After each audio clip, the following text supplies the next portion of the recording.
Welcome, my political friends of the interwebs. That's right. It's been a long time. Yeah, I know. It's been a year. Been maybe even a little over a year. I'm not really sure. I've been so busy. Oh, that's a crock of shit. The truth of the matter is, oh, how can I put this? I was fired up to really go hard at politics. I was so motivated. I had actually spent real money to get a website done. Well, real money's relative. Probably spent around $1,000.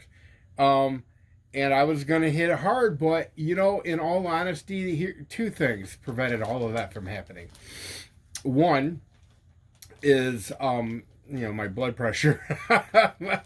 Whenever I start talking politics, I really start to pressure myself. I love politics. It's a big part of my life, but my health has never been very good, and I have a bad heart. And yeah, I mean, I would sometimes check my blood pressure after I would do a video, and it'd be some insane number, and I just.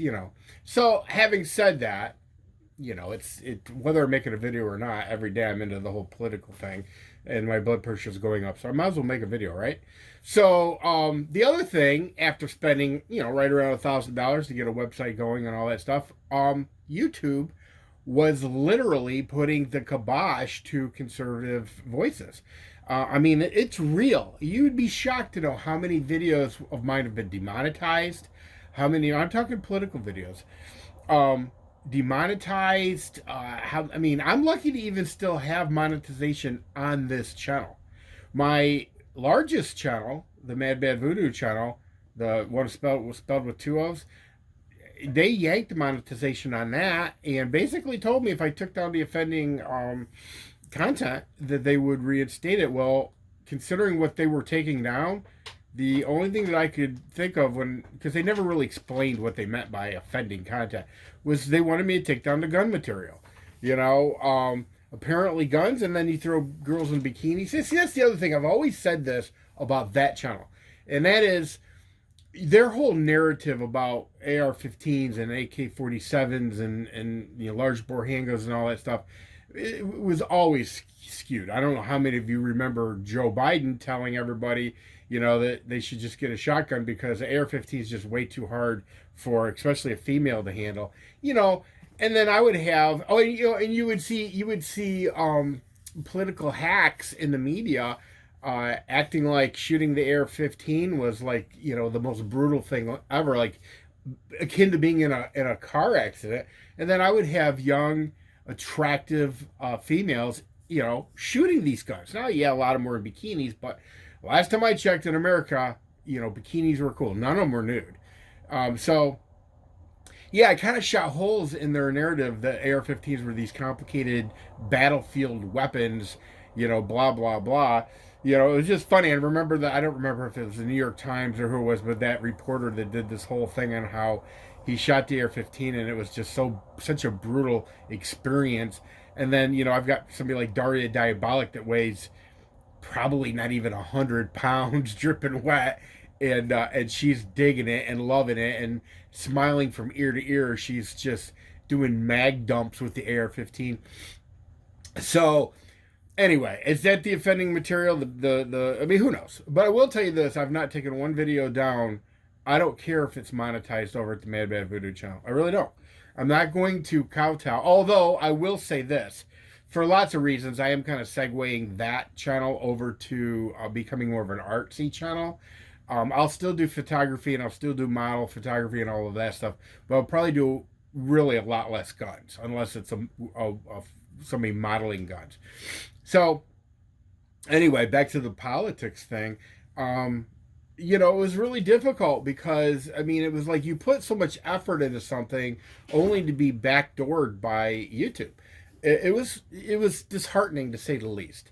And I thought to myself, okay, am I going to drop a lot more money into this project only to have it, the rug, pulled out from underneath me by YouTube or Google Tube?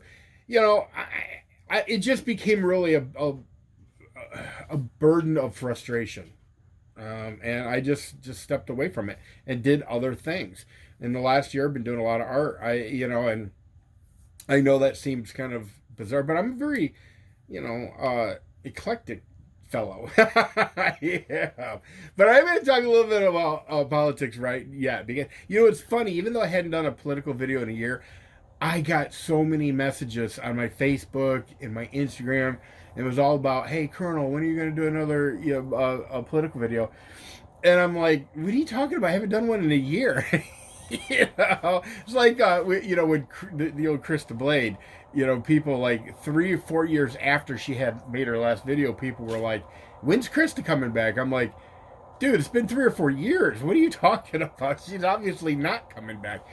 But anyway, so the political thing, I did decide to kind of like shock the world, and I literally decided to make a couple YouTube videos that are political based.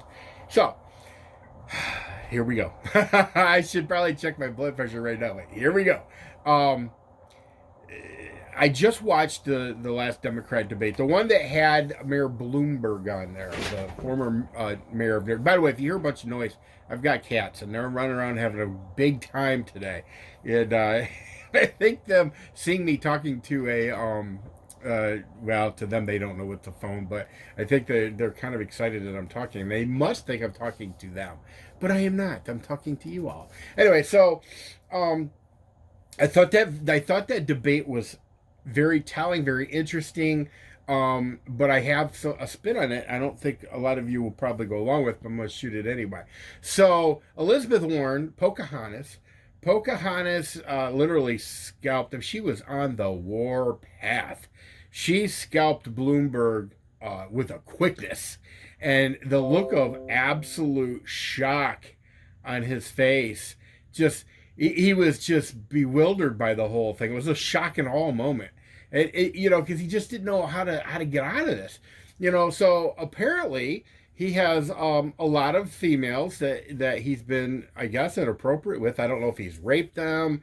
I don't even know. I have no idea. All I know is that he has paid them off and had them sign NDAs. So his excuse of, he didn't do anything wrong. Maybe, some were upset about some of the jokes he told. Listen, well, I don't know. He won't come clean on it. And that's just, it's unfortunate. He won't come clean on it. So we just don't know what those NDAs are all about. Having said that, Elizabeth Warren, we're in a Me Too world now. Although I do think that the whole Me Too thing has kind of subsided a bit. But, we're in a whole Me Too world now. And when I say we, I say the Democrats, for the most part. I think conservatives have always looked at that as kind of crazy train stuff. But, I mean, this whole concept of there doesn't have to be any evidence, any proof or anything, but you can literally destroy a man's life on just the word of somebody. I think most conservatives always looked at that. We've seen them trying to use it against Kavanaugh and all this stuff. I think we always realized that whole thing was just covered in wrong sauce. But the Democrats held on to it for a very long time. Not as much now, because they realized that, holy crap, we're really only hurting ourselves. I mean, if you look at some of the Democrats that got wrapped up in that, they lost senators. Al Franken, huge liberal senator, they lost him, over some stupidity that happened, even really before he was even a senator. It was really devastating to liberal ranks, and I think they realized, holy crap, we've created a monster and that's eating our own. So anyway, as far as the Bloomberg thing goes, I don't know what he's done, but clearly he has done things that he does not want the country to know about, for obvious reasons, because it'll hurt his campaign. So Elizabeth Warren, Pocahontas, took it to him hard. She took it to him hard and fast, and then there was some group pile-on, which I thought was kind of funny. I love it when the Democrats eat their own. I really do. I love it. It's fascinating to watch. So I really enjoyed watching that. I had friends who were like, "Oh, I'm boycotting. Screw them. I'm going to watch Trump." Look, I love Donald Trump. He's my guy. In reality, I can't imagine not voting for him. I literally would crawl over a mile of broken glass on my hands and knees to get to the voting booth to pull the lever for him. So the fact that he had a competing rally, that's great. you know. But I've been to his rallies. I've seen him. He's amazing. But I did really want to see this Bloomberg thing, because here's why. Regardless, I don't know how many of you will go along with this. Let me know in the comment section. But regardless of what you think, regardless of whether or not he got his ass handed to him, and he did, he's still going to be the nominee, in my opinion. And I'll tell you why. For the same reason that he, they know, yes, they had to change the rules, but for the same reason that he made it onto the debate stage. There's forces and powers that are working behind the scenes to screw Bernie Sanders again. Now, I have some thoughts on that. I might as well get to those thoughts first. Okay, Bernie doesn't even belong running for the Democrat nomination. He's not a Democrat. He can call himself a Democrat socialist all he wants. He's always, previous to running for president, he's always called himself a socialist, period. He honeymooned in the former Soviet Union, for God's sake. He's literally a communist. Okay, and I mean, there are people who will argue that with me, and it's like, you know what, save your breath, because if it walks like a duck, quacks like a duck, it's a freaking ducky. He's a communist. Okay, and I've got more to say about that, but that's just got to be for another video, or this video will be an hour long. So, Bernie doesn't belong on the stage. He doesn't belong in the race for the nomination because he is literally not a Democrat. He doesn't caucus with them unless he wants to. He is just literally an independent socialist, and it's a joke that he's running. So, I mean, I can kind of get why the Democrat powers that are the I don't know what's a good word for them, the marionettes, the people who pull the strings on the Democrat side of things, the liberal side of things. I can completely understand why they would like to backdoor him and get him out of the picture. He will be absolutely destroyed if he gets the nomination and he becomes the Democrat. I don't care who he picks as his running mate. He will literally be destroyed. And I think that's a good thing. I'm hoping that that's the scenario that would pan out. But the truth of the matter is that they're not going to allow him. Bloomberg has already spent somewhere in the neighborhood of $400 million of his own money. Now, you guys worth over $60 billion. I mean, and he's 80 years old, somewhere around in there. It doesn't really matter to him. He knows he's not gonna build a pyramid and have a golden sarcophagus with his body in it. That's just not going to happen. He knows that he can't take it with him. So he is going to go ahead and make a run at this. Hell, if he spends $10 billion, he's still going to have $50 billion. He's still going to be one of the richest people on the planet that's not a royal,